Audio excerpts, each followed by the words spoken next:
nga morosité économique bi Sénégal di dund dara indiwu ko lu dul làmmiñu kenn. C'est la déclaration malencontreuse d'Ousmane Sonko. Oui. en septembre 2024. bi mu waxee Sénégal mu ngi nekk sous-sol. boo fekkee ni seen esprit moo nekk au sous-sol malheureusement loolu moo indi li xew nii leneen li ma ciy teg nag mooy mais Sénégal ça c'est une histoire récente. Pour la reddition des comptes ak la bonne gouvernance mais accusé wuñ fi Aliou Sall de 400 000 pour chaque Sénégalais. tey ñëpp d'accord nañ ni ça c'était du faux xanaa boog honnêteté pour honnêteté ou responsabilité pour responsabilité nañu ñëwaat comme ñoo yore nguur bi wax nit ñi non Aliou Sall ne nous a jamais il nous devait jamais 400 millions waxin la woon nañu am honnêteté boobu leneen li ci tegu mais le gaz le pétrole le zircon ñu ngi koy exploiter actuellement kan moo la mën a wax xaalis buy génne ci gaz bi ci pétrole bi lii la fan lay jógee fan non ñaata la fan la dugg woy ak fan lañ ko dugal et je pense que quand même dès qu'on a découvert ces gisements de pétrole mais ci le gouvernement au président Macky Sall tenir des assises autour de la question pour que lépp leer ñaata lañ ci am fan lañ koy dugal naka lañ koy dugale ak fan lay jaar liggéey boobu yëpp defoon nañ ko ba mu leer léegi nag ñoom buñ ko jëlee baril de pétrole yuy commencé di génn encore que à l'époque cet opposant avait dit que avant biñ ne découvrir nañ pétrole bu ñuy wax rek jaay nañ Macky Sall jaay na pétrole bi moom moo ko waxoon léegi nag xam nañ ni pétrole bi c'est sous leur régime lañ ko commencé commercialiser waaye benn sénégalais mënu la wax tey loolu nga xam ne moom mooy génne ci pétrole bi ci gaz bi ak ci zircon bi ñaata la ak fan lañ koy dugal ñun ñii de dans le monde de l'éducation bi ñu sonnalee gouvernement au Sénégal sur la question du système de rémunération dañ leen waxoon ni le système est inéquitable te sax l'actuel premier ministre d'accordoon na avec ñun que le système est inéquitable te dañ ko war a corriger ba président Macky Sall def un effort substantiel dans la dynamique des correctifs tey bu président Macky Sall nekkoon au pouvoir j'aurais le courage de lui dire excellence defoon nga un premier pas nous attendons le second pas parce que pétrole ñu ngi koy jaay léegi gaz ñu ngi koy jaay zircon ñu ngi koy jaay kon xaalis boobu war nañ mën a def une distribution qui permette de corriger encore le système de rémunération mais tey jàngalekat yi je suis désolé de le dire ñu bëri ci ñoom dañu yaakaaroon sur ce faux projet aujourd'hui il trinque parce que kenn xalaatul ñiy augmenter le 1 franc. ñu ngi lancer des plans d'action en tout cas. mais bien sûr c'est qu'on a été dupé en tout cas nombre d'entre eux et moi je suis très à l'aise pour le dire. Oui, quand même. Parce que waxoon naa ça c'est du populisme. mënta ne. L'histoire m'a donné raison.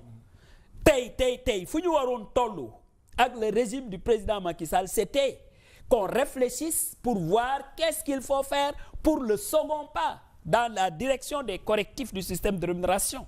Mais voilà ñii nga xam ne bët bu set jooy guddi jooy bëccëg det bi.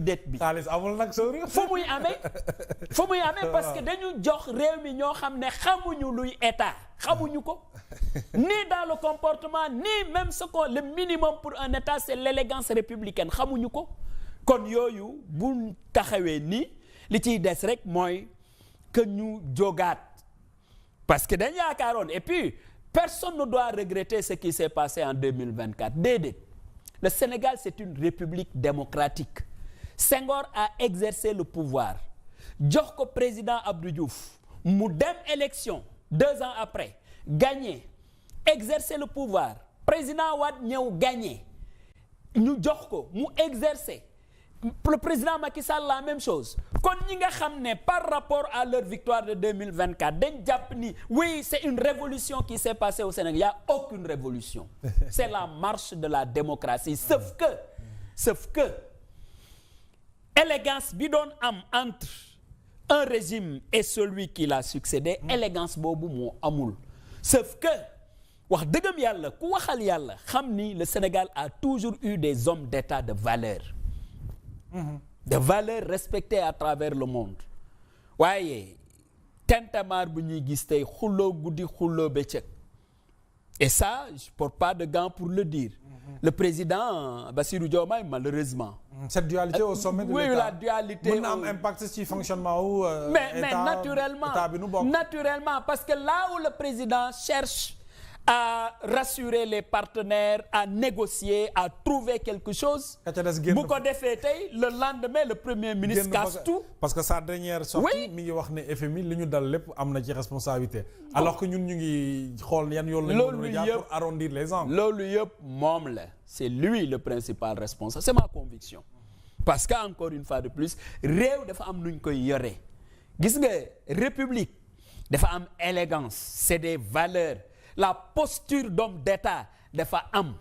xam nga bu ñu doon wax à l'époque diw homme d'État la dafa amoon li tax ñu doon wax loolu.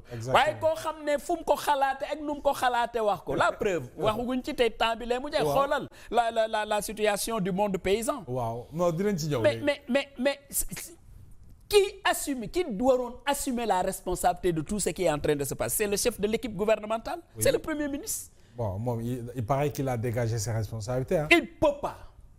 Non, mënu ko xam nga lu tax. C'est lui qui doit coordonner. Non, c'est lui qui coordonne l'action gouvernementale. Gis nga man bu ma nekkee premier ministre. waaw te mënuma coordonner l'action gouvernementale je prends mes responsabilités je démissionne. Le président Macky Sall a donné l'exemple. bi mu nekkee ak président Wade. gis ni seen ànd dematul dafa jël responsabilité am sa dignité démissionner de tout poste électif dem jàkkaarloo ak Sénégalais. Si quelqu'un était aussi courageux, aussi digne que le président Macky Sall, dans la situation d'aujourd'hui, qu'est-ce qui l'empêche de dire au président wax dëggam yàlla mënutuma ànd ak yow. bàyyi madame Samp voilà samp dëndam ni ko président Macky defee woon. voilà très bien alors li mu abordé bari na déjà ci front social bi yow ci secteur bi nga bokk naka nga jàngatee jàngalekat yi seenu jug. waaye d'abord di def beneen précision ci li wax sànq mooy affaire coowal bonne gouvernance moom yàgg na ci réew mi.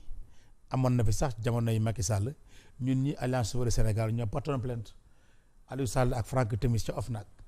waaye là au moins président Macky Sall jëloon na courage am ak honnêteté am jël dossier bi jébbal ko justice. oui au moins su nga ñun ñëpp ah oui ah oui mais woon nañu dama ca woon wala sonn ci càmm yow. chaque jour ñu woo la fii procureur mais ça doyen des juges ki génn àdduna. on a été reçu par l'OFNAC bu enquêté déglu ay yoon. après bi mu demee ci justice aussi président Bassirou Gueye jël dossier bi jébbal ci bon bref au moins ubbi woon nañ enquête pour xool mbir yi. nu mu demee c'est ça. jàpp naa tey ni tuuma yi mi ngi commencé bari na kanam wax nga sànq mbirum Azer mbirum ONAS. waaw mbiru ITIE. yu baree bari mbirum 8 milliards Bakel yi. c'est ça. dëgg la am du dëgg amul benn.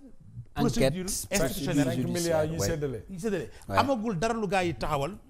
lu tax nit ñi Sénégal yi mën a xam ni lii dëgg la. lu sax ñu ko defoon. ba dootul amati wala du dëgg.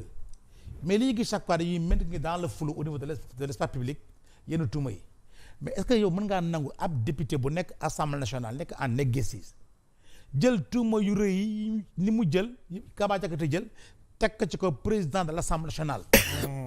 te jëluñu benn mécanisme institutionnel pour leer